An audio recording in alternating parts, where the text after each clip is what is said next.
अब क्या होता है कि कॉम्प्लेक्स नंबर में हमें एक थ्योरम पढ़नी रहती है, that is day Moivre's theorem. हम क्या पढ़ते हैं? डे मॉयवर्स थ्योरम पढ़ते हैं। सीखो जरा ये क्या है। हम लोग डे मॉयवर्स थ्योरम पढ़ रहे हैं। अब देखिए, डे मॉयवर्स थ्योरम, अगर चूंकि आपको इतना नॉलेज हो गया इस टॉपिक में, अगर हम आपको ये थ्योरम ना भी पढ़ाएं तो भी इसका रिजल्ट आप खुद भी समझ सकते हैं। जैसे मैं लिख रहा हूं, आप जरा चेक करिएगा कि आप समझ पा रहे हैं कि नहीं। तो डे मॉयवर्स थ्योरम का जो स्टेटमेंट है वो बेसिकली ऐसा है कि अगर एक cos theta plus i sine theta की पावर n है, ठीक, तो वो जो पावर n है that gets multiplied into the angle, तो ये रिजल्ट हो जाता है cos n theta plus i sine n theta. ये डे मॉयवर्स थ्योरम है। n बच्चों कुछ भी हो सकता है। n अगर मान लीजिए आप 0 भी ले लेते हैं तो ये तो 0 करेंगे तो ये तो जो है किसी भी नंबर की पावर 0 करने पर 1 आंसर आ जाएगा। और अगर आप यहाँ भी 0 कर दें तो साइन 0 0 ही रहेगा और ये कॉस 0 1 हो जाएगा। तो दोनों तरफ से 1 ही आ रहा है। तो ये जो n है that can be any real number, real number होनी चाहिए, तो ये कोई भी एक रियल नंबर हो जाएगी। अच्छा, इसी डे मॉयवर्स थ्योरम को कोई ऐसे भी लिख सकता है, कैसे? Cis theta to the power n is equal to cis n theta. देखो ऐसे, for any real number n, like this. तो ये जो डे मॉयवर्स थ्योरम है, हम जरा ये देखते हैं कि ये कैसे प्रकट होती है, और जरा 2 मिनट ये भी सोच के देखें कि क्या ये हम खुद से समझ सकते हैं। क्या वास्तविकता में इस डे मॉयवर की कोई हमारे लिए अलग से कोई ये नई चीज़ है क्या, या ये तो सर अब बात पुरानी हो गई, इसमें तो कुछ जान ही नहीं। हम जरा ये सोच के देखें कि जो डे मॉयवर्स थ्योरम है, क्या ये वास्तविकता में कोई नई जैसी चीज़ लग रही है हमें, या हमें अब इससे पहले से परिचय है, लाइक दैट, ऐसा लग रहा है। तो कितने बच्चे हैं आप में से नहीं लग रहा है सर ये तो हम समझ ही रहे हैं इसमें क्या है?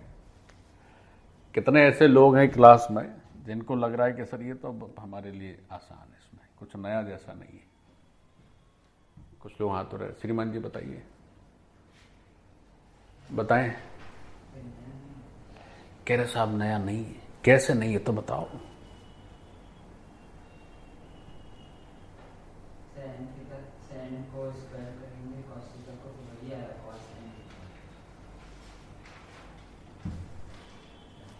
जैसे तुमसे पूछे हवाई जहाज कैसे चला, चला लो यार हवाई जहाज।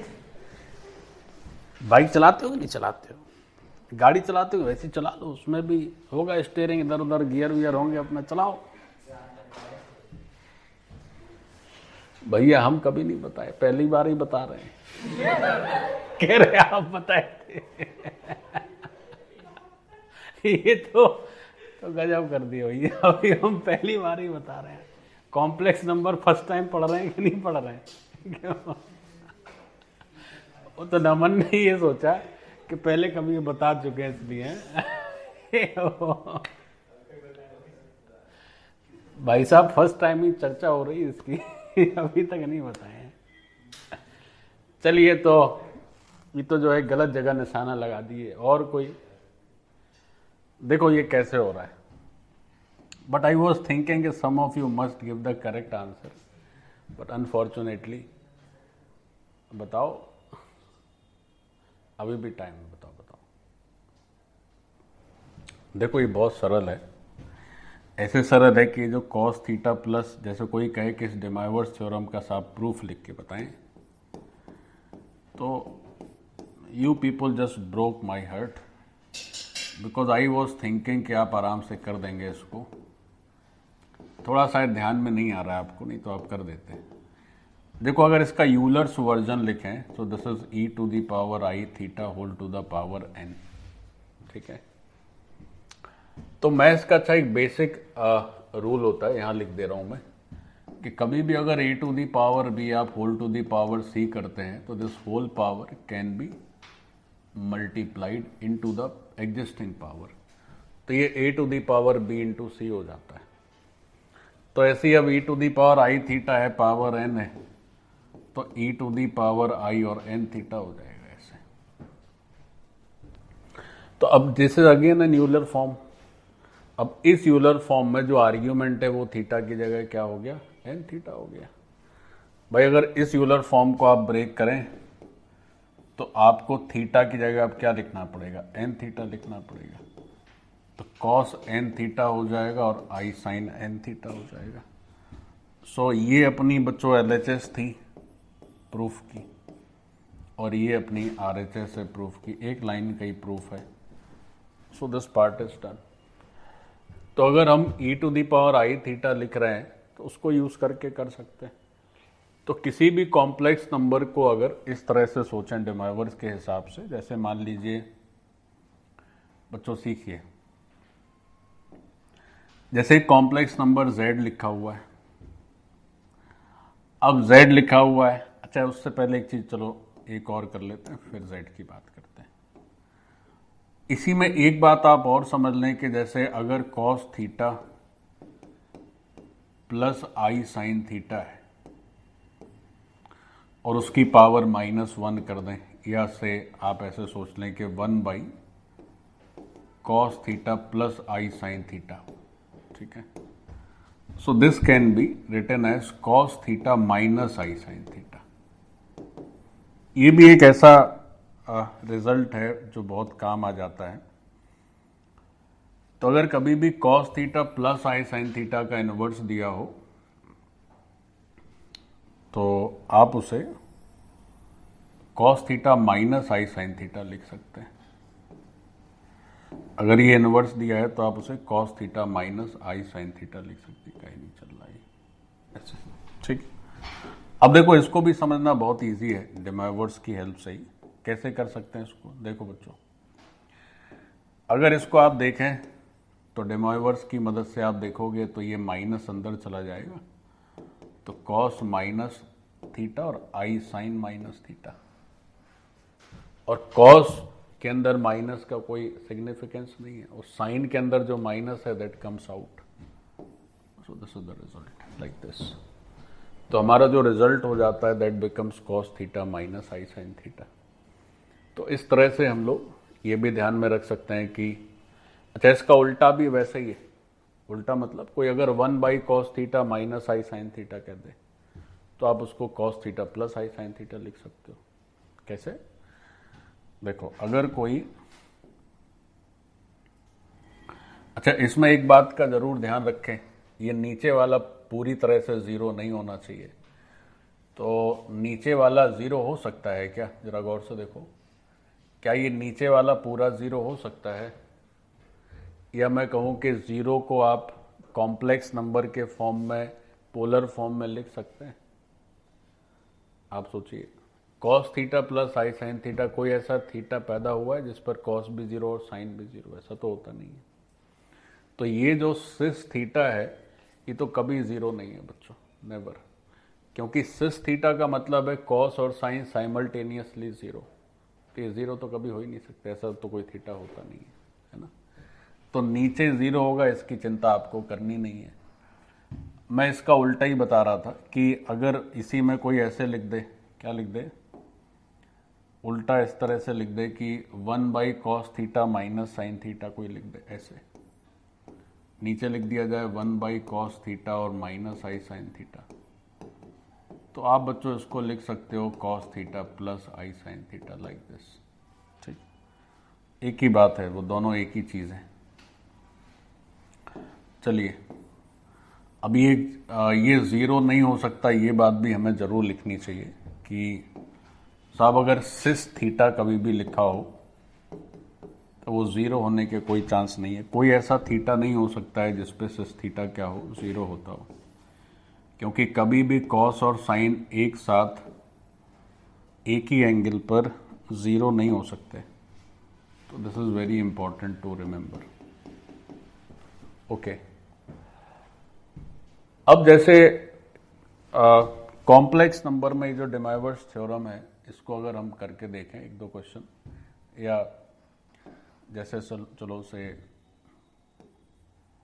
z दिया है बच्चों, मॉड z सिस थीटा है से, तो अगर हम क्या करें कि इसको यूज करके z to the power n करना चाहें तो क्या हो जाएगा, तो mod z cis n theta हो जाएगा, सॉरी z मॉड z की पावर n हो जाएगी और सिस n थीटा हो जाएगा, है ना। या इसको और अगर थोड़ा सा मैं ब्रेक करके लिखूं आपके लिए, तो ऐसे लिख सकते हैं ना, ऐसे z की पावर n, तो जो भी z का वैल्यू है सबकी पावर n।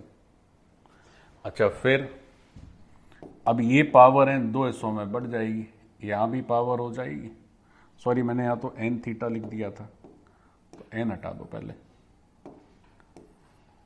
अब क्या है कि और सिस थीटा की पावर भी n हो जाएगी, तो सिस थीटा की पावर n हम डॉट डेमाइवर्स थ्योरम से क्या लिख सकते हैं, सिस n थीटा लाइक दिस, ऐसे। तो ये फाइनल रिजल्ट हो गया। तो z की जो भी पावर है वो पावर या तो सिस थीटा का होल पावर कर दीजिए, या उतना मल्टीप्लिकेशन आप एंगल में कर दें, ऐसे, ठीक। फिर जैसे से लिखा हुआ है कहीं पर, एक तो ये हो गया z की पावर n कैसे लिखनी है। फिर कोई आपसे कहने लगे कि 1/z कैसे लिखोगे, तो आप कर देंगे 1/z भी लिख देंगे सर ऐसे। तो 1/z का मतलब है पावर में -1, तो सिस माइनस थीटा लिख सकते हो लाइक दिस, है ना भाई। -1 मल्टीप्लाई होगा तो सिस माइनस थीटा। अच्छा, या इसको कोई ऐसे भी लिख सकता है, 1/mod z लिखा रहने दें, फिर cos theta minus i sine theta भी लिख दें। सिस माइनस थीटा का मतलब क्या होता है, cos theta minus i sine theta, ये भी हो सकता है। तो इस तरह से हम चेंज कर सकते हैं। तो ये हमारा डेमाइवर्स थ्योरम हो गया।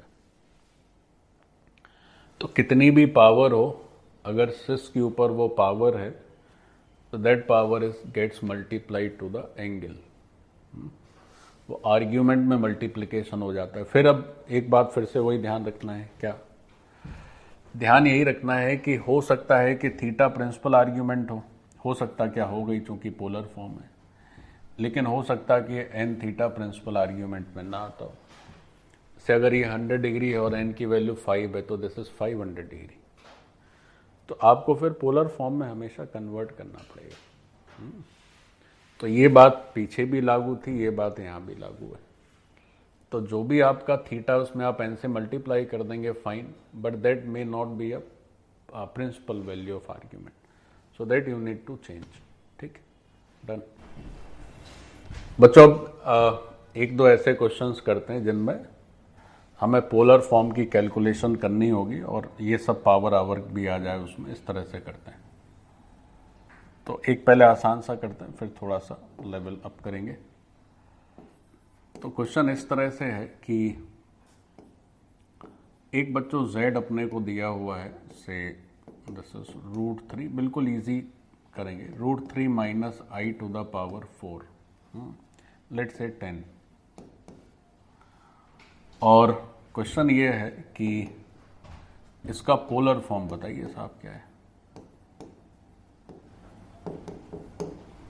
क्वेश्चन है कि आप इसका पोलर फॉर्म बताइए क्या होगा। अब देखिए, जैसे पोलर फॉर्म लिखने की बात है, समझें, तो अगर यहां पावर से 2 हो और किसी को डेमाइवर्स का नॉलेज ही ना हो, मान लो उसने ये नहीं पढ़ा दुर्भाग्यवश, तो वो क्या कर सकता है कि 2 का होल स्क्वायर कर ले। होल स्क्वायर कर लेगा तो फिर से उसका सिंपल x प्लस आई वाई टाइप का रिजल्ट आएगा। और डेमाइवर नहीं भी जानता या इस तरह से नहीं भी सीखा है तो भी कर सकता है, बट उसकी अगेन लिमिटेशन है कि पावर 2, 3 हार्डली, मतलब जितना वो कैलकुलेट कर सके, पावर 10 हो, 100 हो तो बड़ा मुश्किल हो जाएगा। तो फिर ये बात सीखने के बाद ही आप पोलर फॉर्म कैलकुलेशन कर पाइएगा। तो अब देखिए पोलर फॉर्म कैसे लिखना है। तो पहले तो बच्चों आप इस 10 की जगह जो इसका बेस है उसका पोलर फॉर्म लिखें आप। उसका जब पोलर फॉर्म लिख लेंगे तो फिर पावर 10 करना बहुत सरल है हमारे लिए। तो देखो कैसे, तो पहले तो आप √3 माइनस आई इसका पोलर फॉर्म लिखो। तो अगर इसको x प्लस आई वाई की तरह आप मन में सोचें तो आपके मन में आना चाहिए कि x √3 है और हमारा जो y है दैट इज -1। तो हम क्या करेंगे, मॉड z से मल्टीप्लाई करेंगे, तो मॉड z इसका हो जाएगा 2, तो 2 से गुणा करिए और 2 से डिवाइड कर दीजिए, जैसा प्रीवियस क्लासेस में हमने सीखा। तो y में भी डिवाइड हो जाएगा और x में भी डिवाइड हो जाएगा। फिर हमें ये सीखना रहता है कि हमें ये देखना रहता है कि ये cos थीटा है और ये sin थीटा है। फिर ऐसा थीटा सोचना पड़ेगा जिसमें cos प्लस √3/2 और sin -1/2 means cos is positive and sin is negative. तो cos पॉजिटिव हो sin नेगेटिव हो तो ऐसा क्या है, तो cos पॉजिटिव sin नेगेटिव यानी ऑल sin 10 cos। चौथे क्वाड्रेंट में पहुंच गए। जब आप चौथे क्वाड्रेंट में पहुंच जाएंगे तो फिर आपका ये जो रिजल्ट है तो वो हो जाएगा कि साहब cos, अब √3/2 और 1/2 मतलब -π/6 हो गया, प्लस आई साइन -π/6। तो ये बच्चों हमारा जो बेस है उसका बस पोलर फॉर्म हुआ है। हमें किसका लिखना है, उसकी पावर 10 का पोलर फॉर्म लिखना है। तो अगर इसकी z की पावर हम 10 कर दें, सॉरी ये जो √3 माइनस आई इसकी पावर 10 करें, तो अब जो z है उसके बारे में बात कर लेते हैं। तो z is √3 minus i to the power 10। तो अब जब आप 10 करेंगे तो देखिए 2 की पावर 10 हो जाएगा और ये जो पूरा है इसका आर्ग्यूमेंट जो है वो 10 टाइम्स आपको कर देना है। तो -10π/6 लिखिए और यहां भी आप -10π/6 लिखिए। तो ये बेसिक थॉट है पूरा कैसे करेंगे, लाइक दिस। अब ये -10π/6 को अगर सोचो कि तो -π से भी पीछे चला गया है ना, तो ये -π से भी पीछे चला गया। तो ये आर्ग्यूमेंट तो है z का बट प्रिंसिपल आर्ग्यूमेंट नहीं है। तो अब हमारा जो प्रिंसिपल आर्ग्यूमेंट है z का वो -10π/6 को बढ़ाना पड़ेगा। तो बढ़ाने के लिए क्या करिए, इसमें बस 2π को जोड़ने से ही काम चल जाएगा। तो आप 2π को ऐड कर दीजिए। तो बच्चों जब आप 2π ऐड करेंगे तो यू विल गेट 6 दूनी 12, 12 में से 10 निकल गए। तो हमारा जो आंसर आया दैट इज 2π/6 है ना।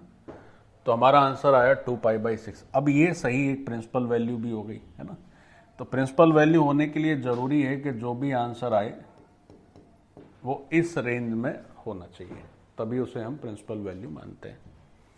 सो this is your principal value finally.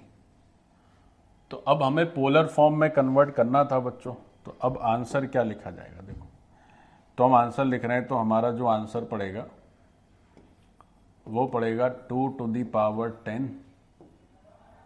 6 2π/6 है ना। ये बच्चों हमारा मॉड z हो गया और ये हो गया हमारा argument of z, like this. ये हो गया हमारे लिए आंसर ऐसे। तो जब भी आप पोलर फॉर्म लिखें तो ये जरूर ध्यान रखें कि आपका जो आर्ग्यूमेंट है that must be a principal value, otherwise you won't get marks ना। प्रिंसिपल वैल्यू होना जरूरी है। तो इस तरह से हम कर सकते हैं। मतलब सब कुछ बहुत सरल है, आपको बस थोड़ा सा ध्यान देना है कि कैसे कैसे करेंगे। And it's all very easy. और तो एक दो और कर लेते हैं, जैसे अगेन पोलर फॉर्म में ही कन्वर्ट करना होगा हमें। तो क्वेश्चन है कन्वर्ट इनटू पोलर फॉर्म है ना। पोलर फॉर्म में कन्वर्ट करना है, ऐसे बोल रहे हैं। तो आप पोलर फॉर्म में कन्वर्ट कैसे करिएगा, देखिए समझ लीजिए इसको ध्यान से। सॉल्यूशन, अच्छा पहले तो z ही लिखना पड़ेगा ना। सॉल्यूशन क्या करना है, तो z जैसे पीछे किए थे तो पीछे जो था वही लिख लेते हैं। तो √3 + i⁻10 है, एक मैंने लिख दिया 1 - i⁻50 और एक लिख दिया नीचे 1 + i⁻30 ऐसे। अब इसको बच्चों हमें पोलर फॉर्म में कन्वर्ट करने का है। ऐसे बच्चों कुछ भी लिख सकते हैं आर्बिट्रेरी, है ना। तो सबका लॉजिक बहुत इजी है। अब देखो हम अब ऐसे क्वेश्चन के लिए ज़्यादा लाइन नहीं भरेंगे, हम एक लाइन में आंसर लिखेंगे। हम अब चूंकि अब काफ़ी हम बेसिक खेल चुके हैं, तो अब हम लोग टाइम वेस्ट नहीं करेंगे। जैसे इसकी बात करते हैं, देखो कैसे सोचना है तुम्हें। तो सबसे पहले तो आप क्या करो, √3 + i का आर्ग्यूमेंट सोचो। तो जो √3 + i है पहले उसको देखो। वैसे तो आप अगर थोड़े से भी एक्सपर्ट और हो जाएंगे तो आप फिर देख के ही बता सकते हैं, कुछ लिखने की भी ज़रूरत नहीं है। एक लाइन में क्वेश्चन, अगली लाइन में आंसर, है ना। बट फिर भी चलो अच्छा मैं लिख रहा हूं, तुम जरा देखना सही है कि गलत। हम लोग अब थोड़ा सा स्मार्टनेस यूज करके थोड़ा डायरेक्ट लिखेंगे ना। देखो हम आंसर लिख रहे हैं, तुम पकड़ना सही है कि गलत। आप भी मेरे साथ साथ सोचिए, इसका मॉडुलस कितना आएगा 2, √3 + i का 2, तो 2⁻10 तो आना ही है। इसका मॉडुलस कितना आएगा बोलो, √2, और नीचे का भी कितना आएगा √2, ऊपर 50 पावर नीचे 30 पावर, तो 20 बची। अच्छा अब लिख रहे हैं सिस। अब देखो सिस में क्या लिखेंगे, देखो 2 से मल्टीप्लाई 2 से डिवाइड, तो √3 + i है तो √3/2 और i/2। तो इसका मतलब हो गया कि यहाँ पर आर्ग्यूमेंट कितना हो गया, पाई। कॉस की वैल्यू √3/2 और साइन की वैल्यू 1/2, तो π/6, और π/6 में 10 से गुणा, तो 10π/6। फिर यहाँ पर देखो कॉस है 1/√2, साइन है -1/√2, कॉस पॉजिटिव साइन नेगेटिव, यानी कि 4th क्वाड्रेंट। तो यहाँ पर जो आर्ग्यूमेंट चलेगा वो क्या चलेगा, एक सेकेंड, तो यहाँ चलेगा माइनस का π/4 और उसमें 50 से गुणा करना पड़ेगा क्योंकि पावर 50 है। ये नीचे है तो आर्ग्यूमेंट आपको सब्ट्रैक्ट करना पड़ेगा। अब यहाँ पर 1 + i है, यानी 1/√2 1/√2, तो π/4 हो गया आर्ग्यूमेंट। कॉस और साइन दोनों 1/√2, तो π/4 हो गया फर्स्ट क्वाड्रेंट। और उस π/4 में आपको क्या करना होगा, 30 से गुणा करना होगा। ये हो गया। तो हमने यही तो सीखा है कि आर्ग्यूमेंट्स को ऐड करते हैं जब समेश मल्टीप्लिकेशन में हो, और डिवीजन में हो तो सब्ट्रैक्ट करते हैं। तो वैसे ही हमने किया। अब वैसे ही किया तो अब उत्तर क्या आ गया, तो ये 2⁻10 है, ये 2⁻1/2 फिर 20, तो ये भी 10 हो गया, तो 10 10 मिलके 20 हो गया। और यहाँ सिस कितना हो गया, तो 10π/6, अब जो भी है वही से सबको जोड़ जाड़ दीजिए। तो से ये है 5π/3 माइनस, तो ये हो जाएगा 25π/2 और -15π/2, लाइक दिस। ऐसे थोड़ा सॉल्व करेंगे, लेकिन अभी ये पूरा काम हुआ नहीं है। हमें ये जरूर चेक करना पड़ेगा कि ये प्रिंसिपल वैल्यू है कि नहीं। प्रिंसिपल वैल्यू में लिखना पड़ता है। इसको सॉल्व कर लीजिए, ये क्या रिजल्ट आएगा बच्चों। तो 6 एलसीएम हो जाएगा, तो 6 एलसीएम हो जाएगा तो 10π इधर आएगा, ये 25 और 15 40 है, तो 120 हो जाएगा, और ये 120π हो जाएगा। ठीक है, तो आर्ग्यूमेंट आप देख लें कितना आएगा, और फिर उसके बाद उसकी प्रिंसिपल वैल्यू करनी होगी। तो ये माइनस का 110π हो गया था। अब देखो ये काफ़ी मतलब बहुत ज़्यादा ही बाहर हो गया हमारी रेंज के, तो आपको थोड़ा इसकी वैल्यू एक अप्रॉक्सीमेट सोचनी पड़ेगी, तब आप इसकी सही वैल्यू लिख पाएंगे। तो 6 से अगर 110 में आप डिवाइड करें, बच्चों एग्ज़ाम में भी आप उसी तरह से सोचें, तो 6 से अगर 110 में डिवाइड करें तो ये कितना होगा, 6 कम 6, 5 बचे, तो 18 पॉइंट समथिंग पाई आएगा और विद अ नेगेटिव साइन, है ना। 18 इंटू 6 108 होता है, ठीक है, इतना आ रहा है बच्चों। ये 18 पॉइंट समथिंग पाई बैठ रहा है। तो अब आप इसको इसमें 2 पाई का ऐसा, इसको बढ़ाना है तो 2 पाई का मल्टीपल बेसिकली आपको ऐड करना पड़ेगा। तो हम अगर प्रिंसिपल वैल्यू की बात करें या z को लिखें तो 2 टू दी पावर 20 और 6। देखो बच्चों, ये जो एंगल है माइनस का 110/6 पाई, तो इसमें आप क्या करिए 18 पाई ऐड कर दीजिए। तो जैसे ही आप 18 पाई ऐड करेंगे तो ये 0 पॉइंट समथिंग पाई हो जाएगा नेगेटिव का, और हमारी जो रेंज है उसमें फिर ये आने लगेगा। तो यही हमारा क्या हो जाएगा, प्रिंसिपल आर्ग्यूमेंट। तो ये सही आंसर है। अब देखिए, ये तो फाइनल रिजल्ट हो गया जिसमें ये वाला पार्ट हो गया हमारा मॉड z और ये पार्ट हो गया principal argument. So this is your final answer. अब इस आंसर में कई बार हो सकता है कि बच्चों के मन में एक प्रश्न आए, तो वो प्रश्न क्या आएगा जरा देखो, मैं बताता हूं। प्रश्न ये मन में तुम्हारे आ सकता है कि साहब ऐसा है कि ये जो आप लिख रहे हैं 10π/6 आपने यहाँ पे लिखा, फिर आपने यहाँ पे 50 से मल्टीप्लाई कर दिया, फिर आपने 30 से मल्टीप्लाई कर दिया। तो ये बेसिकली हमारे 3 अलग अलग कॉम्प्लेक्स नंबर हैं। ये से Z1 का आर्ग्यूमेंट हो गया, ये Z2 का हो गया और ये Z3 का हो गया।